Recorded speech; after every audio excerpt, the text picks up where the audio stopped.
Salut YouTube, and welcome back to another episode of Shared Takes. Today we're talking about the similarities between Paris, France and Lagos, Nigeria. I have specified the countries because apparently there's a city called Paris in the United States and there's a city called Lagos, or whatever the pronunciation is, in Portugal. That said, let's get into it. Number one, there are too many people, way too many people, guys, in Paris and in Lagos, Nigeria. And I think this is basically due to different, different reasons or different factors.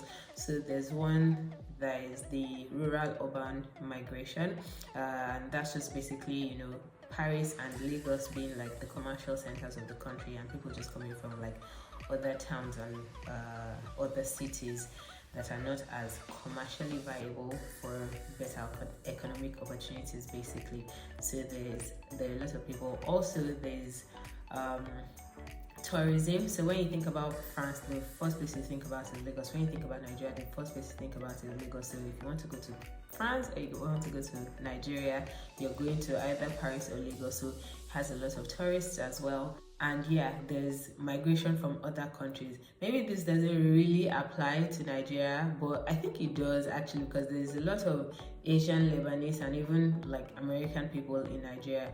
However, Paris, because of schooling abroad and everything, now has like a lot of expats, a lot of international students and whatnot. So yes, there's a lot of people in both Paris and Lagos, especially when you consider the landmass and the fact that these cities are basically like small cities considering the available geographical landmass.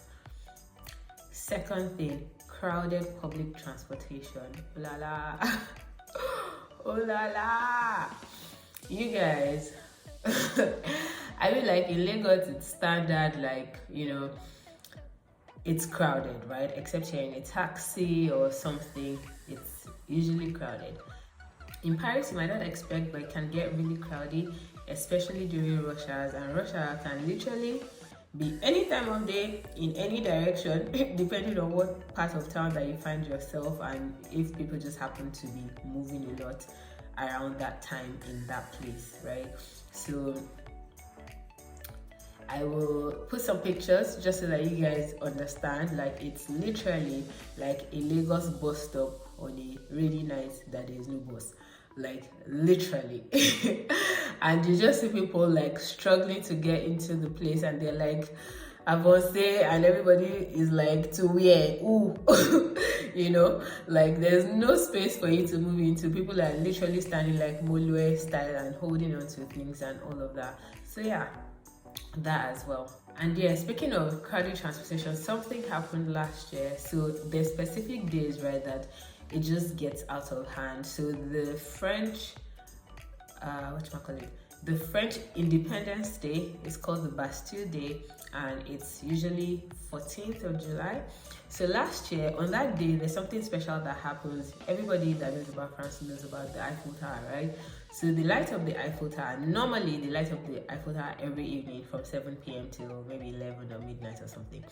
But then on this day, they light it up with like special lights. It's not just the gold lights that you see when you Google the Eiffel Tower. They light it up with the French national colors, which are red, blue and white. They have like aircraft flying, blowing like red, blue and white smoke around the Eiffel Tower. They do like fireworks, like it's a thing, right? Because this is the time that they fought and get independence from, I think, the monarchy that were oppressing like regular people and everything.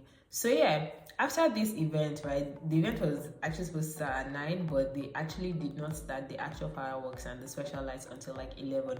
So the place was packed. There was a lot of people and all that. And because there were a lot of people, they blocked some roads. So like you couldn't drive too close to the place. You had to park somewhere and walk and everything. And unfortunately, because they had blocked a lot of these places, there was only one train station, one metro station that was open at the time that the show ended.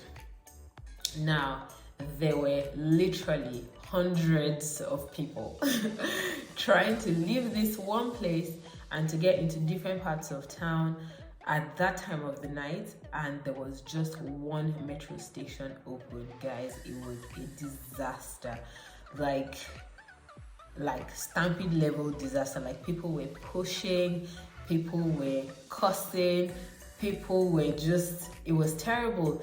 And there were no trains. Like, you'd get there and literally see that maybe the next train is coming in like 5 or 10 minutes. Normally 5 or 10 minutes is not a long time, but then when you have hundreds of people with literally no standing space, then 5 minutes is a very long time. And then the train comes and everybody rushes in. It's almost like nobody's even checking to see what direction they're supposed to be going in. It's just like, let me just get into a train, get into like another station, get off, then I can find my way from there, because there would be less people, you know. It was crazy. It was crazy. This year, Bastille Day is coming, and on the one hand, I'm looking forward to, like, oh, maybe I'll go and watch it again. On the other, I'm like, I'm not about that struggling for metro life, because, you know, it was truly. Third thing, there are rats in Parisian metro stations. I kid you not. Rats. Like, the first day I saw it, I wasn't sure what I was seeing. You know when you just see like those little ones, it just ran into somewhere. They're usually close to like the snack machines. So it ran, and I was just wondering, like, what did I see? What did I just see, rat? And then someone next to me was saying, oh my god, il y a un sourire. So the word for rat is very similar to the word for smile. Like sourire, is just like little difference. So I wasn't sure what it was saying, like, is it a smile? Like, are you saying something about smiling, or are you saying that there's a rat? And then the thing came back out. I'm just like, oh my god, there's literally a rat. And since that day, I've been seeing a lot of them, and this just reminds me of like regular Lagos streets. I mean, we don't have like train stations like that where you would just like see stuff like that, but on a regular street, like, you're just walking and then there's a rat running out of, I don't know, some bakery or, or somebody's house or something. So seeing that, I'm just like, okay, last we're all in this world, and we're all still human beings, and we still have to deal with rodents, don't we? The fourth thing, there is a similarity between Paris and Lagos.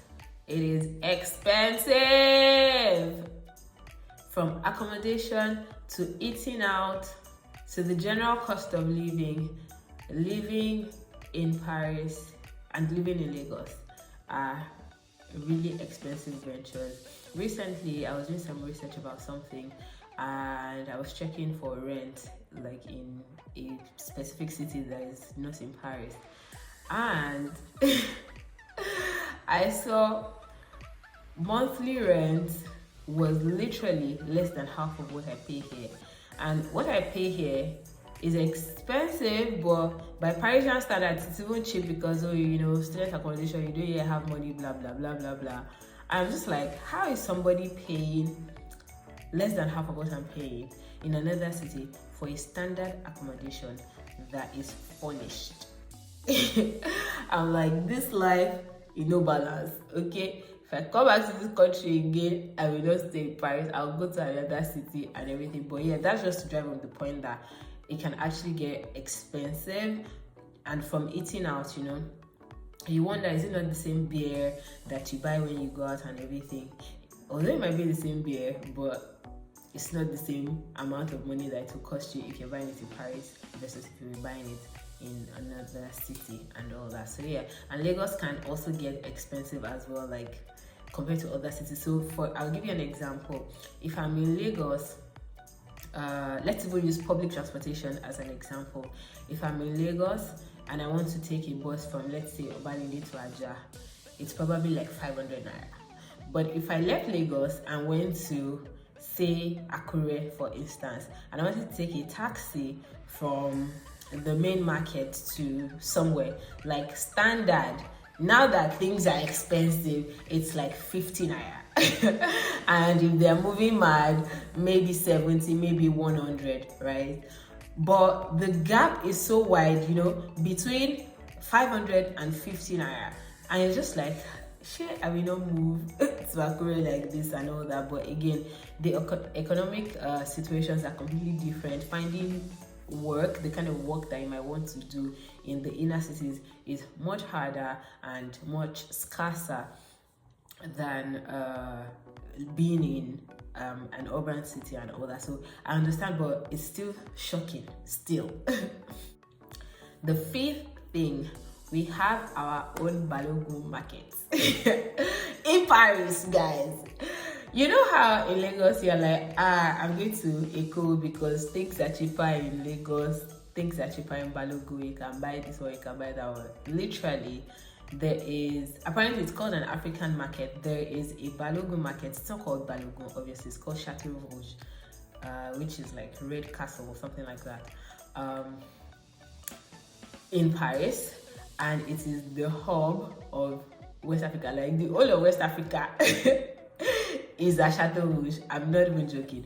So yeah, and there's nothing you can buy, from meat to food to hair extensions, to people hawking sunglasses and saying Sankovo, €5 for sunglasses and all that. Like anything you're looking for, you can find. You want to make like African soup and you need those specific ingredients or something. They might not be exactly the Nigerian type, but you find something close if you go to Chateau Rouge. So yeah, we have our own Balogun market as well. And yes, it is busy. There's a lot of people. The last thing that I'll mention in this video, that is a similarity between Paris and Lagos, is the nightlife. There are bars, there are clubs, there are restaurants everywhere in Paris. Like literally, there's a vibrant nightlife if that's what you're into. There's always an event. Like it's a question of what your budget is. There's always an event, there's always a party, there's always something to do in Paris. I recently discovered an English speaking comedy show that actually holds like every weekday, every week. I'm just like, where have I been? How am I just discovering this place? And I attended one and it was actually decent. It was actually nice, right? So I'm like, I will come back more times and all that. So yeah, there's always something, basically. Like there's always something to do, whether you want to go out with friends, whether you want to go out alone, whether you just want to eat or drink or go party or something. Like there's always something to do. If you've been to Paris, or you live in Paris, or you live in Lagos, and there are similarities between Paris and Lagos, or Paris and your city that you came from that I did not mention in this video, feel free to share in the comments. I'm going to learn from you and compare notes. I hope that you enjoyed this episode. Remember to like, share, and subscribe to my channel, and I will see you in my next video. A bientôt.